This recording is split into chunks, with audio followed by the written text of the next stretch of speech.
الحمد لله نحمده ونستعينه ونستغفره ونؤمن به ونتوكل عليه ونعوذ بالله من شرور أنفسنا ومن سيئات أعمالنا من يهده الله فلا مضل له ومن يضلله فلا هادي له وأشهد أن لا إله إلا الله وحده لا شريك له وأشهد أن محمدا عبده ورسوله صلى الله تعالى عليه وسلم أما بعد فإن خير الحديث كتاب الله وخير الهدي هدي محمد صلى الله عليه وسلم وشر الأمور محدثاتها وكل محدثة بدعة وكل بدعة ضلالة وكل ضلالة في النار. أعوذ بالله السميع العليم من الشيطان الرجيم. بسم الله الرحمن الرحيم. يا أيها الذين آمنوا اتقوا الله حق تقاته ولا تموتن إلا وأنتم مسلمون. يا أيها الناس اتقوا ربكم الذي خلقكم من نفس واحدة وخلق منها زوجها وبث منهما رجالا كثيرا ونساء واتقوا الله الذي تساءلون به والأرحام إن الله كان عليكم رقيبا. يا أيها الذين آمنوا اتقوا الله وقولوا قولا سديدا يصلح لكم أعمالكم ويغفر لكم ذنوبكم ومن يطع الله ورسوله فقد فاز فوزا عظيما. قال الله تبارك وتعالى في مقام آخر وأن المساجد لله فلا تدعوا مع الله أحدا. اللہ تبارک و تعالیٰ کی ساری کائنات کا خالق و مالک ہے. تنہا وہی ذات مربی و پالنہار ہے. اسی ذات وحدہ لا شریک کے حمد و ثنا عظمت و بزرگی کبریائی و بڑائی ہم سب پر لازم اور زیبا ہے. اس کے بعد اس کے بھیجے ہوئے آخر رسول سیدنا جناب محمد رسول اللہ صلی اللہ تعالی علیہ وسلم کی ذات گرامی پر بے شمار درود و سلام ہو، جن کے واسطے سے ہم کو اور آپ کو دنیا اسلام کے تمام لوگوں کو بھلائی اور برائی کی تمیز حاصل ہوئی، نیک و بد کا فرق معلوم ہوا، ثواب اور گناہ کے کام میں فرق معلوم ہوا. اس ذات گرامی جناب محمد رسول اللہ صلی اللہ علیہ وسلم پر ایک سورہ جن نازل ہوئی اور اس میں اللہ تعالیٰ نے 18ویں آیت پر ارشاد فرمایا کہ وَأَنَّ الْمَسَاجِدَ لِلَّهِ فَلَا تَدْعُوا مَعَ اللَّهِ أَحَدًا. یہ جان لو کہ سارے مساجد یا تمام سجدے صرف اللہ ہی کے لیے زیب دیتے، اس کی ذات کے ساتھ کسی اور کو نہ پکارا کرو، دعا اسی سے کرو، استعانہ استغاثہ اسی سے کرو، دکھ درد میں اسی کو پکارو. اللہ کی ذات کے ساتھ کسی کو شریک و ساجی نہ کرو، اس لیے کہ جن کو تم شریک و ساجی ٹھہراؤ گے یا بلاؤ گے، آواز دو گے، پکارو گے، ان میں ان کے بس میں ذرہ برابر بھی نہیں ہے کہ مکھی کے پر برابر بھی ان کو کوئی طاقت قدرت قوت حاصل ہو. میرے دوستوں اور بھائیوں، مساجد کا مقام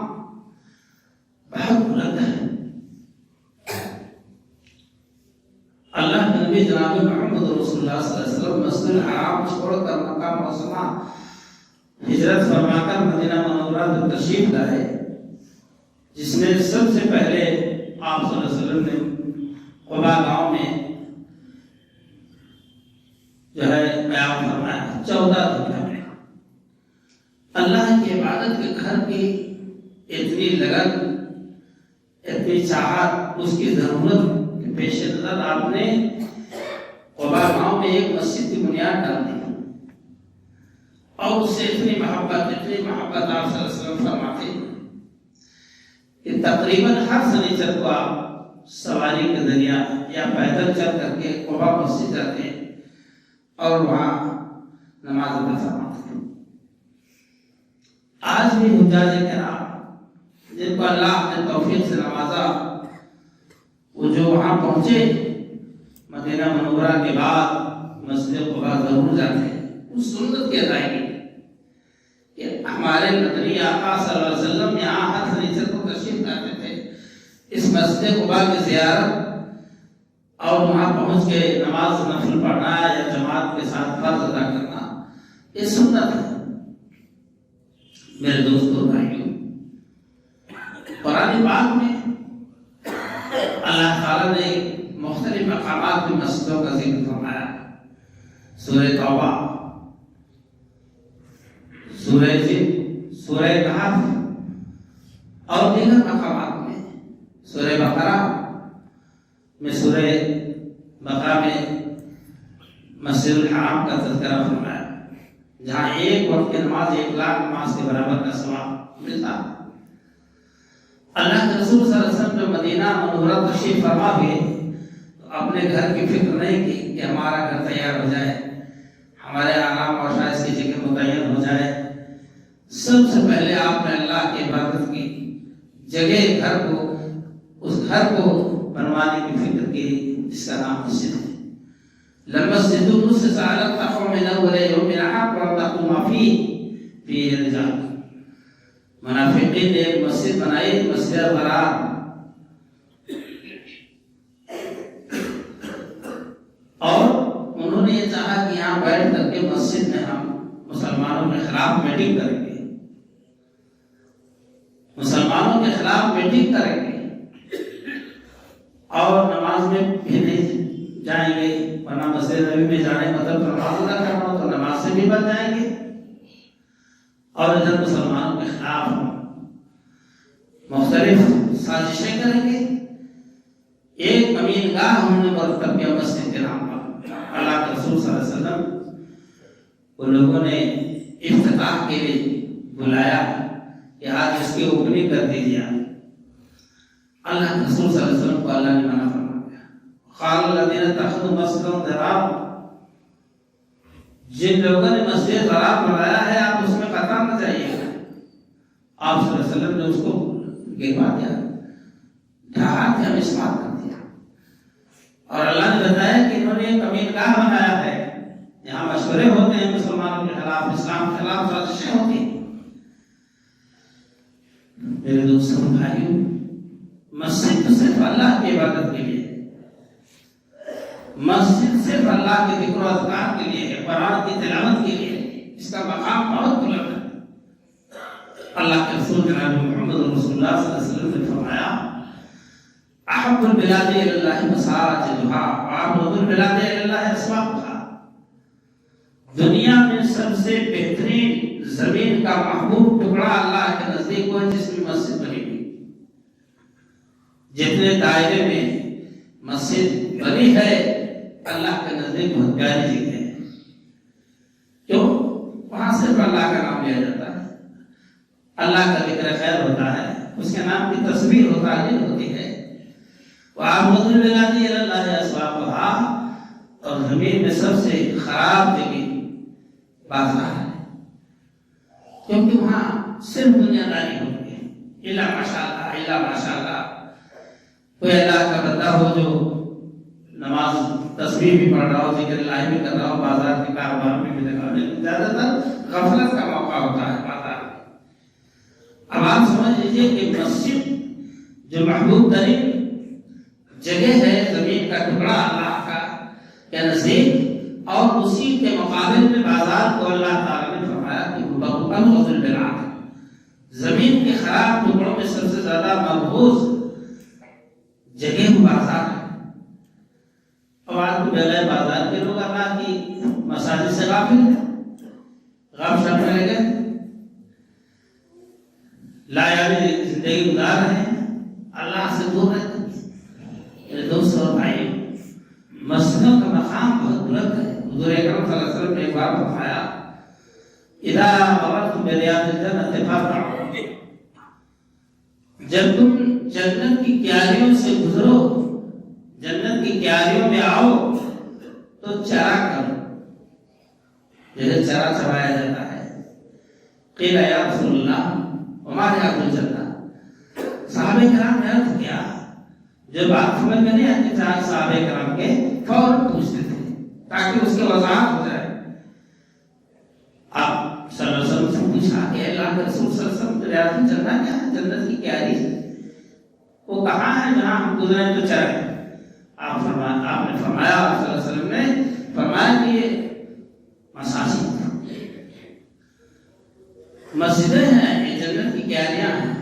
قیلا وبارتا، اے اللہ کے رسول صلی اللہ علیہ وسلم وہاں کیا چرا ہے؟ آپ نے فرمایا لا الہ سبحان اللہ الحمدللہ لا الہ الا اللہ اللہ اکبر۔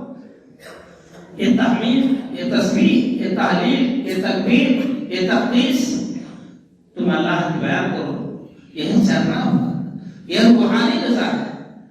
آدمی پھلوں کو، پھل فروٹ کو، مختلف مطعومات و مشروبات کو کھاتا پیتا ہے، جس سے جسمانی غذا حاصل ہوتی ہے، لیکن جب وہ سبحان اللہ الحمدللہ یہ چاہتا ہے، اس سے پیٹ بھرتا ہے، تو اس کو روحانی غذا ملتی ہے، تزکیہ نفس ہوتا ہے، اس کا قلب ذکر الہی کے لیے صاف ہوتا ہے۔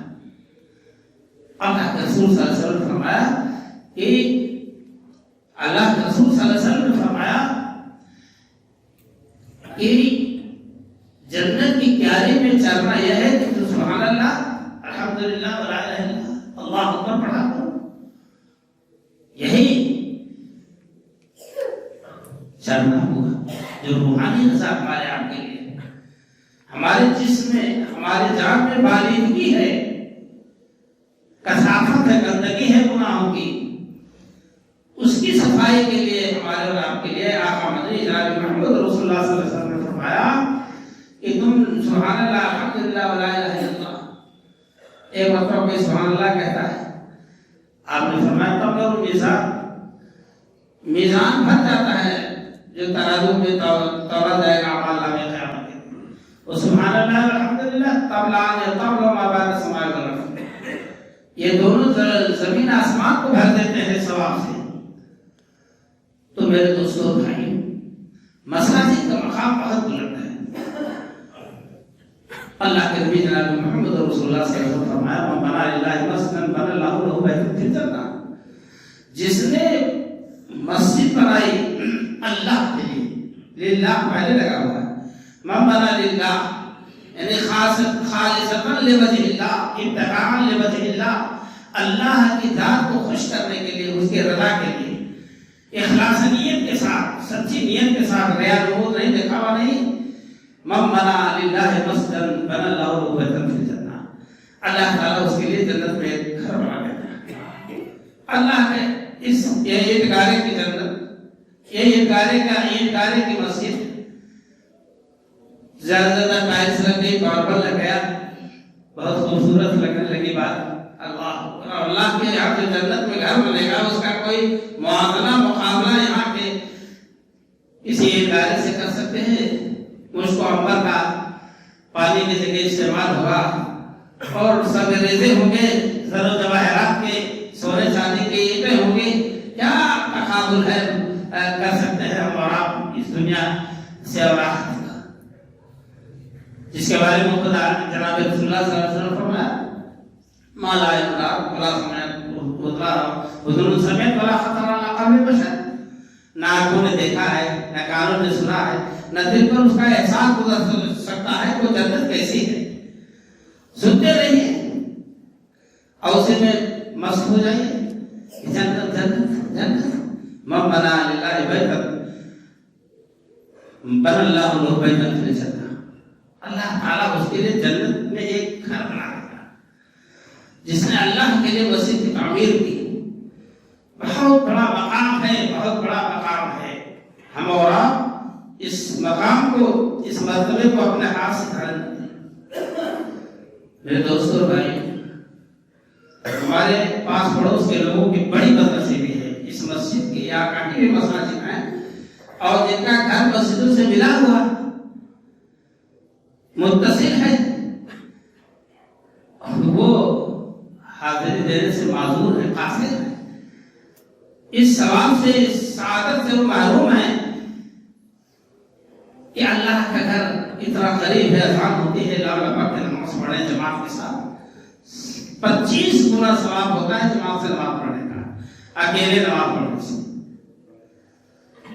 اکیلے نماز کوئی گھر میں پڑھ لے, بازار میں پڑھ لے, دکان میں پڑھ لے, اور یہ کہ جماعت کے ساتھ مسجد میں آ کے نماز پڑھنا, صرف مسجد کی فضیلت میں اس کو درجہ ملا, جماعت کی فضیلت, یہ 25 گنا ثواب ہے. یا اللہ کے رسول صلی اللہ علیہ وسلم نے ارشاد فرمایا ایک حدیث میں کہ اعظم الناس اجرا فی الصلاۃ, نماز میں اجر کے اعتبار سے سب سے بڑا اجر اس کا وہ ہے کہ عبدہ فعبدہ ممشا, کہ جو دور دراز سے چل کر آ کے جماعت حاصل کرتا. میرے دوستوں اور بھائیوں, ہماری اس مسجد کا تو حال یہی کہ دور دراز سے لوگ آ جاتے ہیں, ان کو جواب کے لوگ محروم. اللہ تعالیٰ سب کو ہدایت دے, توفیق دے کہ نماز با جماعت سے جو ہے پڑھنے کی, ادا کرنے کی توفیق دے, تاکہ وہ 25 گنا ثواب حاصل کر لیں. آپ کو میں بتلاؤں کہ مدینہ منورہ میں ایک قبیلہ تھا بنو سلمہ کا. تو بنو سلمہ والے خاندان والے ذرا دور بسے ہوئے تھے, محلہ ان کا دور تھا.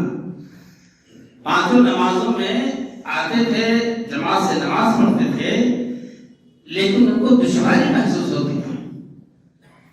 حدیث کے الفاظ میں کہ مسجد نبوی کے آس پاس زمینیں خالی تھیں, زمینیں خالی تھیں, پڑی تھیں اسے افتادہ. ان لوگوں نے سوچا کہ ہم اپنا گھر منتقل کر لیں. جذبہ کیا تھا؟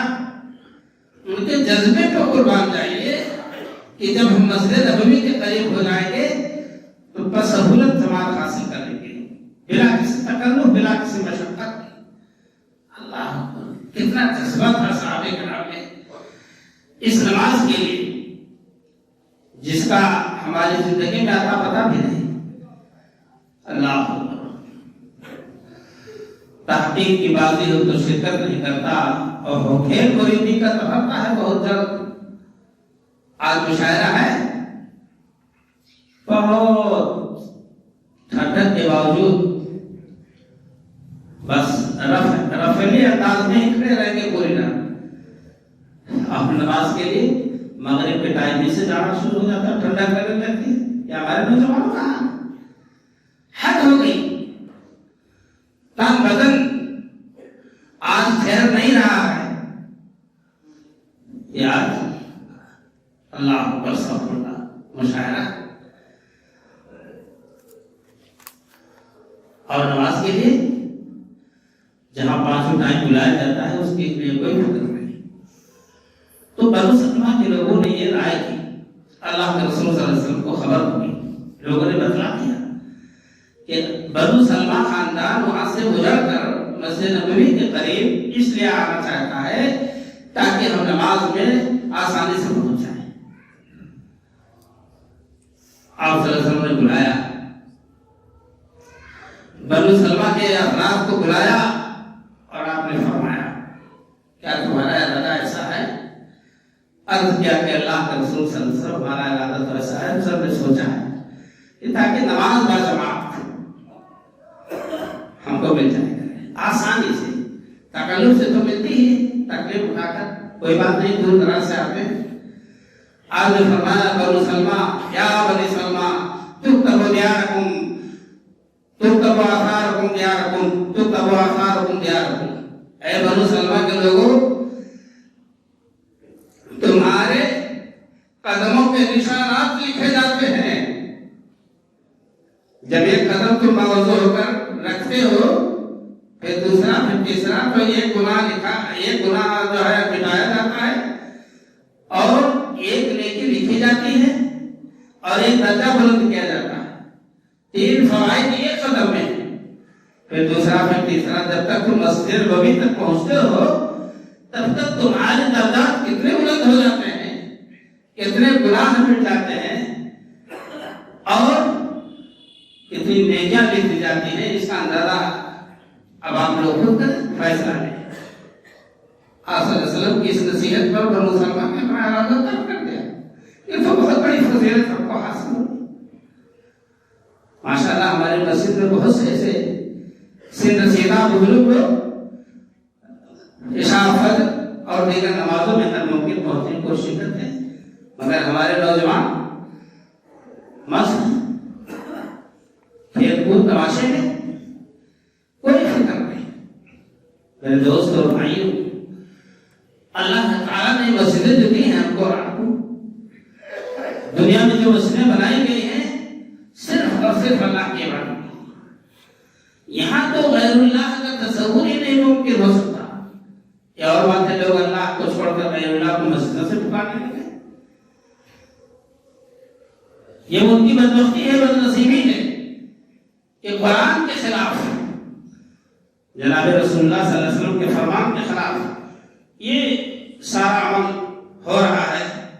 آپ کو آپ صلی اللہ علیہ وسلم نے اسی مسجد کی عزت و عظمت کے بارے میں بتلایا. یہ مساجد کس لیے ہوتی؟ آپ صلی اللہ علیہ وسلم نے فرمایا کہ من سمع رجلا ينشد ضالة، جب کسی آدمی کو سنو کہ وہ اعلان کر رہا ہے مسجد میں آ کر کے کہ ہماری گھڑی غائب ہو گئی ہے، کسی کو ملی ہو تو دے دو، تو اللہ کے نبی صلی اللہ علیہ وسلم فرمایا کہ آپ لوگ سب کہتے ہیں لا تعالیٰ ہو رہی، اللہ تیرے سامان کو واپس نہ کرے. اس لیے کہ مسجدیں اس کے لیے نہیں کہ گم شدہ چیز کو یہاں تلاش کرو. آپ نے فرمایا کہ لَتُبْنَ لِهَذَا، یہ مسجدیں اس کے لیے نہیں تعمیر کی گئی ہے. ایک شخص آیا،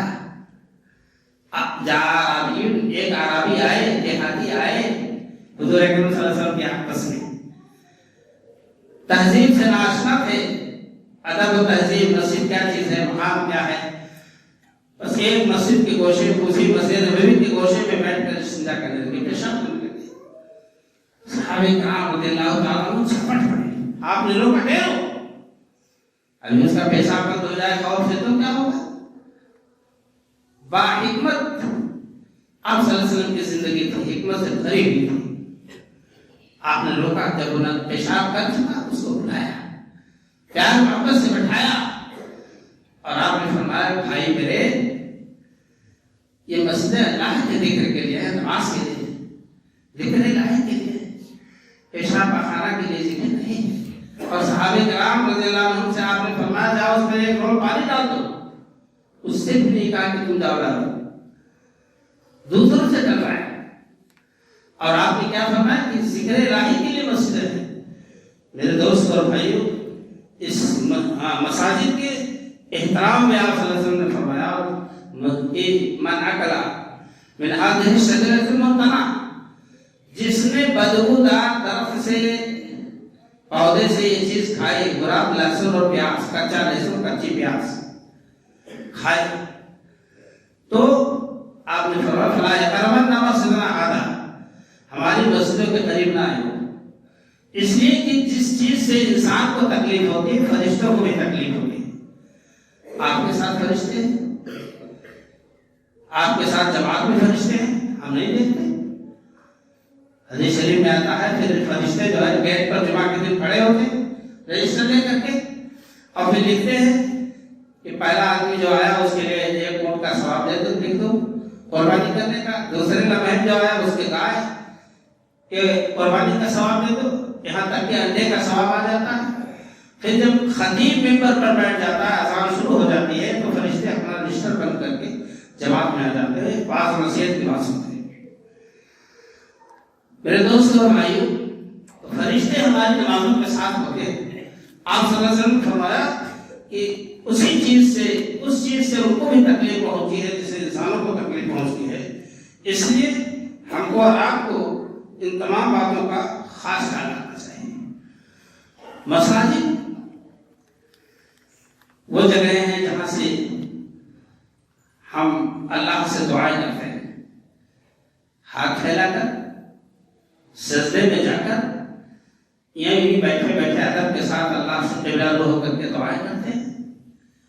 جس طرح سے بھی بنائیں آپ دعا کرتے ہیں، اور یہ عمل قبرستان میں نہیں جائز ہے کہ آپ وہاں نماز پڑھیں، وہاں قبر کے سامنے بیٹھ کر ہاتھ پھیلائیں، دعا مانگیں یا سجدہ کریں، دعا مانگیں اللہ ہی سے، لیکن قبر کے سامنے جائز نہیں۔ کوئی کہے میں اللہ ہی سے تو مانگ رہا ہوں، قبرستان میں نماز جائز ہی نہیں ہے۔ اور جن قوموں نے یہ کام کیا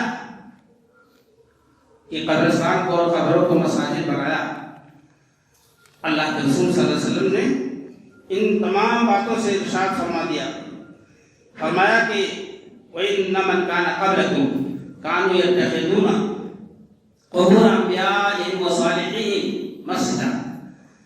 اس سے پہلے جو قومیں تھیں انہوں نے انبیاء اور صالحین کی قبروں کو سجدہ گاہ بنایا۔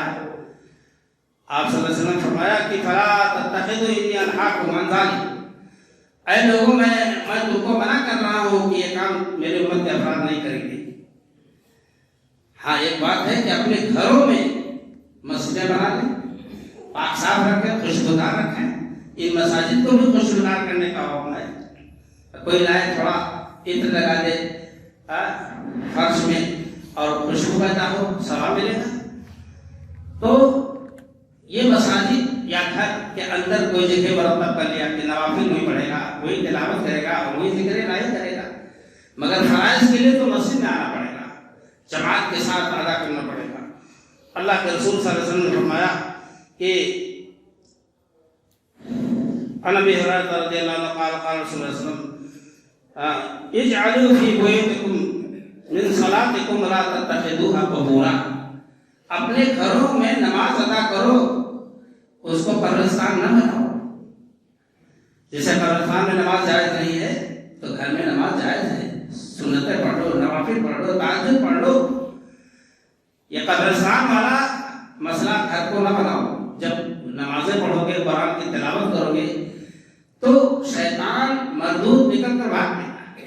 یہاں ہماری گنجائش ہی نہیں۔ اللہ کے رسول صلی اللہ علیہ وسلم مرد الوفات میں تھے، اللہ کے رسول صلی اللہ علیہ وسلم مرد الوفات میں تھے اور بیماری سخت اٹیک کر رہی تھی، بخار سے چادر کاپ رہی تھی۔ اسی حالت میں آپ اپنی چادر مبارک چہرے مبارک سے اٹھا کر اوپر ڈال دیتے، پھر اوپر سر کے اوپر ڈالتے، چہرے پر ڈالتے، پھر ہٹاتے، پھر ڈالتے۔ اس بے چینی اضطراب کے عالم میں فرمایا لعن اللہ الیہود والنصارى اتخذوا قبور انبیائہم مساجدا، اللہ کی لعنت ہو، اللہ کی لعنت ہو ان لوگوں پر جنہوں نے نبیوں کی قبروں کو سجدہ گاہ بنا دیا۔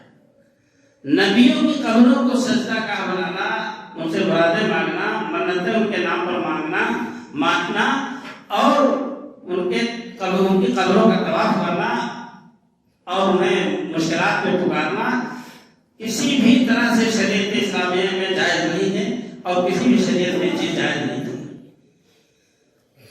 آپ نے لعنت بھی بھیجی اس بات پر، اس لیے کہ میں بھی نبی ہوں اور میری بھی موت ہوگی، میری بھی قبر بنے گی، اور ایسا نہ ہو کہ میری امت کے افراد میرے قبر کا میلہ بنا لیں۔ آپ نے اللہ سے دعا کی ہے اللہ مالا تجعل قبری وثنی، اے اللہ میری قبر کو میرا گاہ نہ بنانا کہ لوگ آ کے عبادت کریں۔ اللہ کے رسول صلی اللہ علیہ وسلم مرتے دم تک توحید کا پیغام دیا، اللہ کی پرستش کا پیغام دیا، انبیاء اور اپنی ذات کو اس سے الگ کر لیا کہ کہیں امت دھوکے میں نہ آ جائے۔ میرے دوستوں اور بھائیوں، آج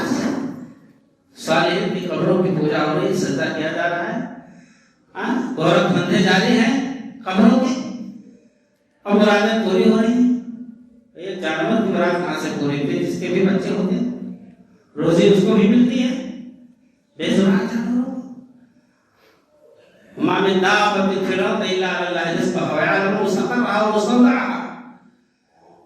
جتنے بھی چوپائے ہیں, چاہے چھوٹا سا کیڑا 4 پیر کا ہو اور چاہے بڑا سا زیبرا اور اونٹ ہو, چیونٹی ہو, چوپائے زمین پر چل رہے ہیں. چلنے والے دابہ کہتے ہیں زمین پر چلنے والے جانور, زمین کے اندر چلنے والے جانور, اور جن کے پیر نہیں ان کو اللہ تعالیٰ روزی دیتا ہے. اور روزی کے حصول کے لیے گمراہ لوگ گمراہ ہو. اللہ جس گھر میں ہونا چاہیے کہ حاضہ من فضل ربی, یہ دولت کے بعد یہ بلڈنگ, یہ کار میرے رب کا فضل ہے. میرے دوستوں بھائیوں, بندہ جب داخل ہوتا ہے مسجد میں, اللہ کے رسول صلی اللہ علیہ وسلم فرمائے اذا دخل احدکم المسجد فلیقل اللهم افتح لي ابواب رحمتك.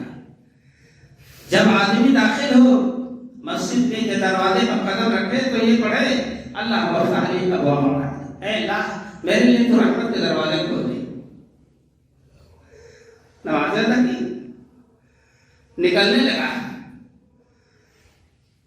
تو نکلتے نکلتے کہتا ہے اللہم انی اسألک من فضلک, اے اللہ میں تجھ سے تیرے فضل کا سوال کرتا ہوں, روزی کا. تیرا حق ادا کر دیا, اب میں بال بچوں کے لیے جا رہا ہوں روزی کی تلاش کی. میں تجھ سے فضل چاہتا ہوں جو تو نے ہمارے لیے مقرر کر رکھا ہے. یہ آداب, مسجد کے آداب, مسجد کی عظمت, اہمیت اور اس کے سارے مسائل. برادران اسلام, اللہ کے رسول صلی اللہ علیہ وسلم فرمایا کہ اذا رأيتم أحدا يتعاهد المسجد فأرشدوا له بالمسجد فأرشدوا له بالإيمان لأن الله تعالى قال إنما يعمر مساجد الله من آمن بالله واليوم الآخر. جب تم کسی شخص کو دیکھو کہ مسجد میں آ جا رہا ہے, کوشش کر رہا ہے اس کے بھلائی کے لیے, بہتری کے لیے, صفائی ستھرائی کے لیے, اس کے تعمیر کے لیے, اس کی تنصیب کے لیے, فاشهدوا له بالایمان, اس کے ایمان کی گواہی دے کہ ایمان والا ہے. اس لیے کہ اللہ تعالیٰ نے فرمایا کہ انما یعمر مساجد اللہ من آمن باللہ والیوم الآخر. اللہ کے گھر کی تعمیر اللہ کے بندے کرتے ہیں جن کا اللہ پر اور آخرت پر ایمان ہے. اللہ کے رسول صلی اللہ علیہ وسلم فرمایا کہ امت کے لوگوں گواہی دو اس کے بارے میں کہ ایمان والا ہے. بہت بڑا مرتبہ ہے, بہت بڑا مقام ہے میرے دوستوں اور بھائی. تو اللہ کے رسول صلی اللہ علیہ وسلم نے ہم کو اور آپ کو جو تعلیمات دی ہیں اس سلسلے میں, ہم ان باتوں کا خاص لحاظ رکھتے ہیں. مساجد میں بیٹھ کر ذکر الہی کریں. آپ صلی اللہ علیہ وسلم نے فرمایا کہ نہ مسجد میں کوئی چیز خریدی جائے گی نہ بیچی جائے گی, نہ گندے اشعار پڑھے جائیں گے, اور نہ حلقہ بنا کر جمعہ کے دن جمعہ کے خطبے سے یا نماز سے پہلے حلقہ بنا کر بیٹھا بھی نہیں جانا چاہیے. جیسے لوگ آتے ہیں 4 لوگ گھیرے پاٹ گھیرا ڈال کے بیٹھ گئے اور بات چیت شروع ہو گئی الٹی سیدھی. یہ جائز نہیں. نبی صلی اللہ علیہ وسلم نے فرمایا نماز سے پہلے کی بات بتائی جا رہی ہے. آپ صلی اللہ علیہ وسلم نے شرط لگا دی کہ نماز سے پہلے, اور کبھی بھی کسی پر مسجد میں گندے اشعار, غزلیں, گندی نظمیں نہیں پڑھ سکتے. بے فروخت, خرید و فروخت نہیں کیا کر سکتا, جائز نہیں ہے. اگر کوئی آئے اور کرے خرید فروخت تو کہتا اللہ تعالیٰ تیرے مال میں برکت نفع نہ دے, بددعا دے دے اس کو.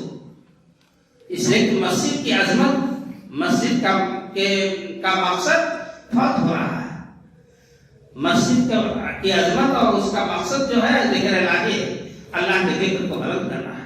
برادران اسلام, یہ ہماری اور آپ کی ذمہ داری ہے کہ ہم جس طرح سے احادیث میں سنے ہیں اسی اعتبار سے ہم مساجد کا اہتمام کریں اور مسجدوں میں نماز پڑھنے کی ہر ممکن کوشش کریں. 1 سے لے کر 25 گنا تک ثواب ہے اس کا.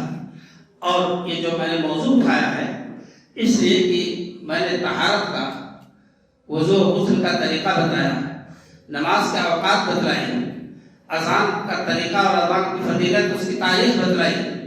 اب چونکہ نماز جہاں ادا کرتے ہیں اس مقام مسجد کا کیا ہے وہ میں نے آپ کے سامنے رکھا۔ انشاءاللہ آئندہ ہفتوں میں جب اللہ تعالیٰ کی میری توفیق میرے ساتھ شامل حال ہوگی تو میں نماز کی کیفیت انشاءاللہ بیان کروں گا کہ نمازیں کیسے ادا ہونی چاہیے، کس طرح سے نماز ادا کرنے کا ہم کو اور آپ کو حق ہے۔ انشاءاللہ ان تمام باتوں کو پنجگانہ نماز کے ساتھ اور جنازے کی نماز کا تذکرہ بھی انشاءاللہ آئے گا۔ اللہ سے دعا ہے کہ رب العالمین ہمیں قرآن و سنت کے مطابق صحیح بات کرنے کی توفیق عطا فرمائے اور آپ سب کو، ہم سب کو ان باتوں پر عمل کرنے کی توفیق عطا فرمائے۔ اللہ تعالیٰ ہمارے دلوں میں، ہمارے سینوں میں اسلامی جذبے کی روح کا فرما کر دے۔ ہم اسی انداز سے، جس انداز سے جمعہ میں آتے ہیں، اسی انداز سے مغرب عصر، مغرب عشاء اور تمام اوقات کی نمازوں میں آئیں۔ بہت سخت اس کی ضرورت ہے، اس لیے کہ جب قیامت کا دن ہوگا تو وہاں نیکی تلاش کرنے پر نہیں ملے گی۔ وہاں وہ کوئی کسی دکان نہیں ہے کہ 4 آنے کی پڑیاں بنا لو اور کام چل جائے گا۔